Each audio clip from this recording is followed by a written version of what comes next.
welcome to Doc Sports 8 in 8. He's Tony George, I'm Scott Spreitzer. We got 8 games coming at you in 8 minutes. We're coming to you from the beautiful Red Rock Station Racing Sportsbook in Summerlin, beautiful Summerlin, Las Vegas, Nevada. And of course, Sportsbook Director Chuck Esposito will be joining us a little bit later. You can check out that video for the upcoming week in the NFL, but we're going to kick things off with a little college football, Big Ten style, Tony George.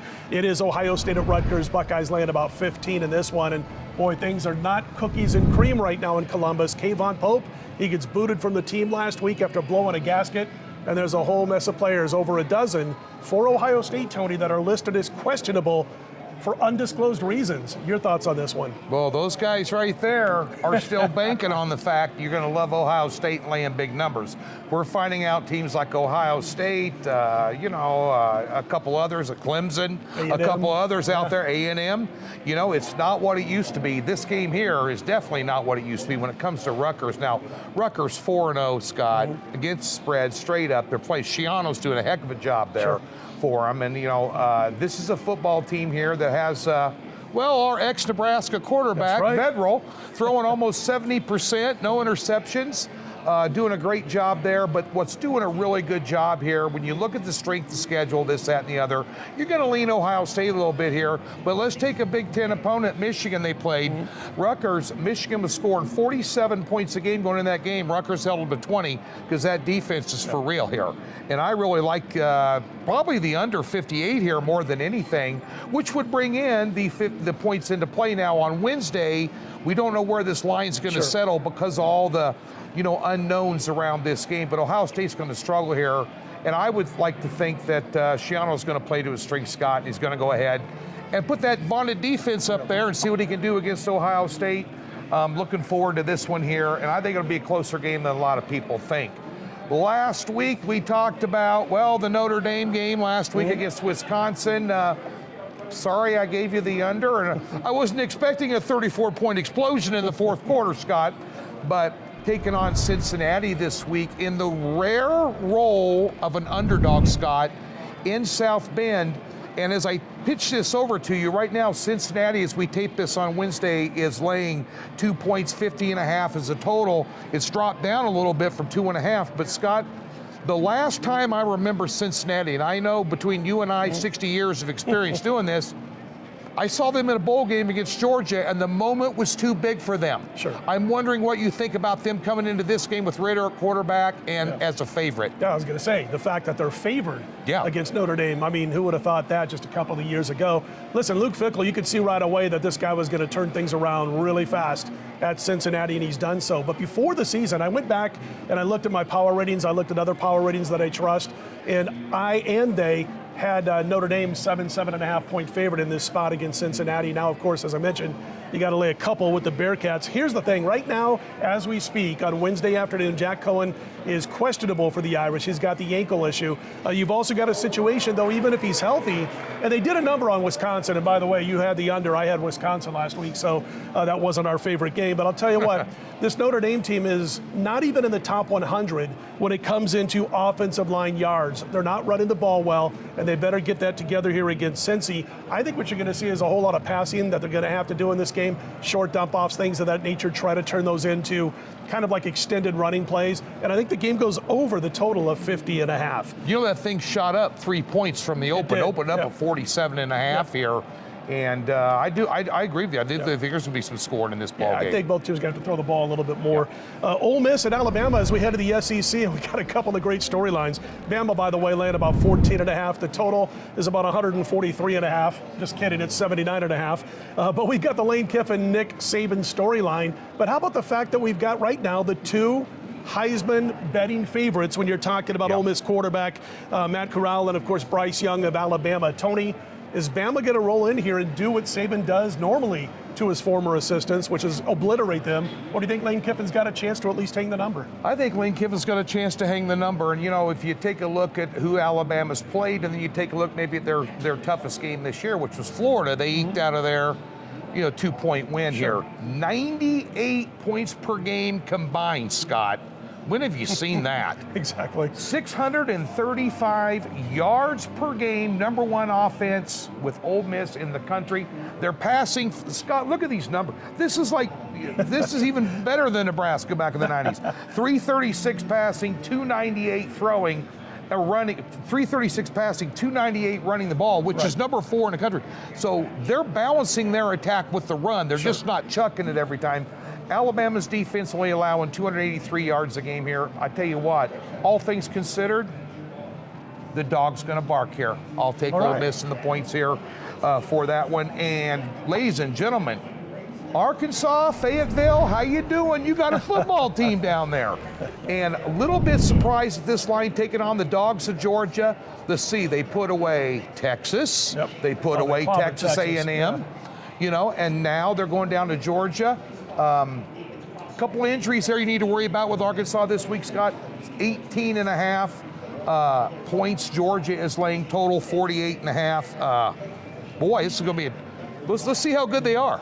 Oh, schedule maker did them no favors. I mean, you completely dominate the A&M offense. You shut them down. You get a nice 20-10 win over the Aggies, one of the preseason favorites, basically, to make a charge for the college football playoffs. And Arkansas shuts them down. So now all of a sudden you got to get over that in a heartbeat and start focusing on arguably the best team in the nation, if not Alabama, talking about the Georgia Bulldogs. And that's going to be tough, I think, to turn it around right away like that off the big win over A&M. Their head coach, Sam Pittman, well, if you're a casual follower, you may not know this, but Pittman was the offensive line coach for Georgia before he took this job in Fayetteville. So he's going to know a thing or two about the personnel for the Georgia Bulldogs. The thing that scares me a little bit right now about Arkansas is KJ Jefferson, their quarterback. He's not the most accurate passer. And you know Kirby Smart and those defensive coaches are going to bring it. He's about a 59% passer so far this season, KJ Jefferson. I think what's going to happen is you're going to have a Georgia team that's going to slow down the Georgia secondary, that's going to slow down Arkansas's passing game enough. And on the flip side, I think Arkansas can play enough defensively to keep this game under the total of 49. It's right around there as we speak. All right, let's look at a little NFL action. We got 4 games to talk about on Sunday.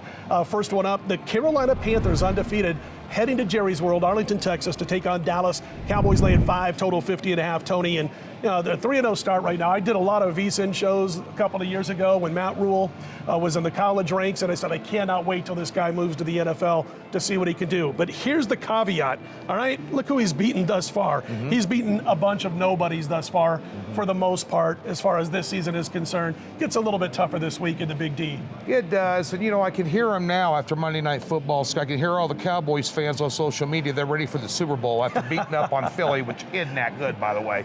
But that being said, let's hope in Kansas City's case or not. But at the end of the day here, the one thing I do know that's for real, Sam Darnold can make all the throws. The only reason that the Jets had any success at all when he was there is because his ability. Now he's got some protection, he's got some players, but McCaffrey missing here is a big hit for them. That's like Joe Montana losing Jerry Rice for the Super Bowl. That is a go-to guy, both in the passing game and the running game, Scott. But the one thing I have noticed that's for real, Matt Rule always has done this when he was at Baylor, when he was at Temple, when he's been here at Carolina last year. The defense is for real. It's the #1 defense in the NFL. I don't care who you play. They're all NFL teams. They know what they got to do. They're always in the right place. Yeah, they do. And the linebackers are very active. They put a lot of pressure on the quarterback here. Dallas on a short week. The total in this game is 50.5. 3-0 on unders, holding people to 10 points per game this year, Carolina is.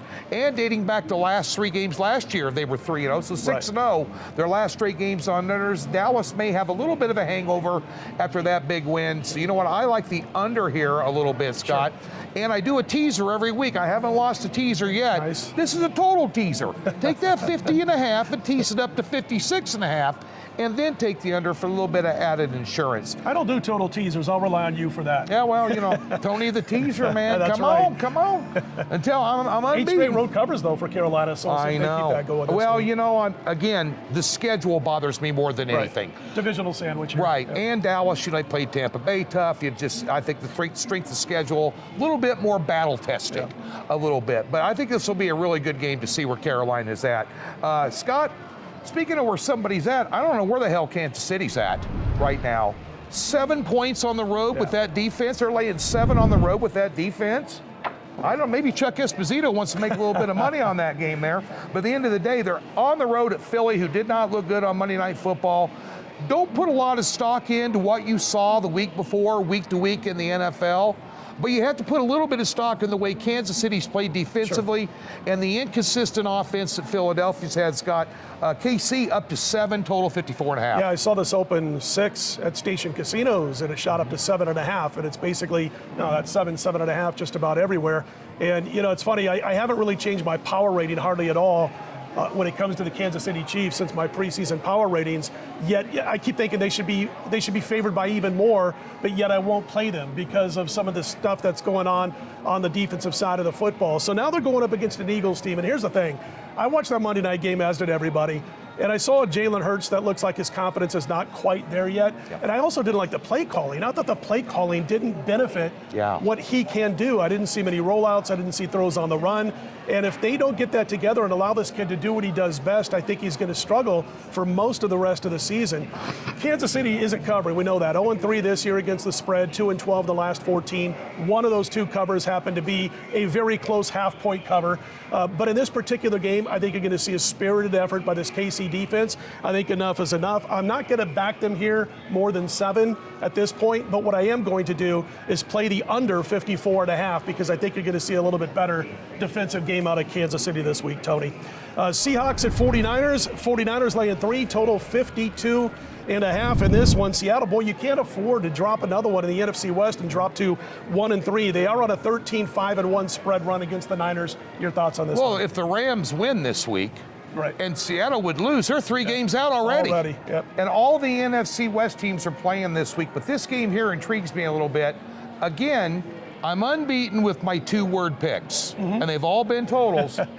Over 52.5. If you take a look at what Seattle's done defensively, 500, I wrote this down so I won't forget, 535 yards at home against Tennessee. They allowed 453 yards last week, plus 63 points the last 2 weeks.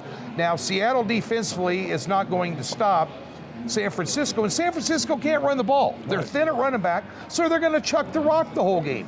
What's Russell Wilson done on the road? Hit 70% and 5 touchdown passes, no picks. They're going to chuck the rock. They don't have a great running game. I see a shootout here. Sure. I see a heck of a ball game. I think the side play's too close to call. I'm not sold on San Francisco because of 0 running game whatsoever. They're begging to get Mossert back, but at the end of the day here, I see a shootout here in this one here. I'll take the over 52.5. Scott, finally, here we go. We talked about Carolina and maybe our questions about them because of their schedule. Sure. Well, the Denver Broncos are 3-0. The teams they played are 0-9. Yeah. But I'll tell you what, they've looked good doing it. Defensively, I think they're a lot better this year, mainly because they're healthy. And I think that Bridgewater's done a nice job for him, a quarterback, very efficient here. Taking on the Ravens, opened up at, 1.5. Now they're down to 1. Yeah. Looks like they're begging you to take the Ravens in, so I don't know. You can talk to Chuck about it, but total 44 here, Mile High Stadium, the Ravens back-to-back roadies here. We'll find out everything we need to know about Denver, I think, for the most part this week, because as you mentioned, they played the Giants, the Jets, the Jaguars, and so they'll finally get a real test here. And I'm kind of a believer, but I can't wait to see them having to go up against a multi-talented quarterback who can, pick them up and put them down as well as anybody, better than anybody in the league right now. One of the things that's going on for Denver right now is you got a situation where they could be shorthanded on the offensive line. They could be missing 2 of their top 4 wide receivers. Obviously never a good thing when you're going up against a defense like the Baltimore Ravens. And one note that leads me to the under 44. It looks like kind of a low total, modern day NFL, but I think it stays under. The Ravens have been outstanding when they go up against really good passers.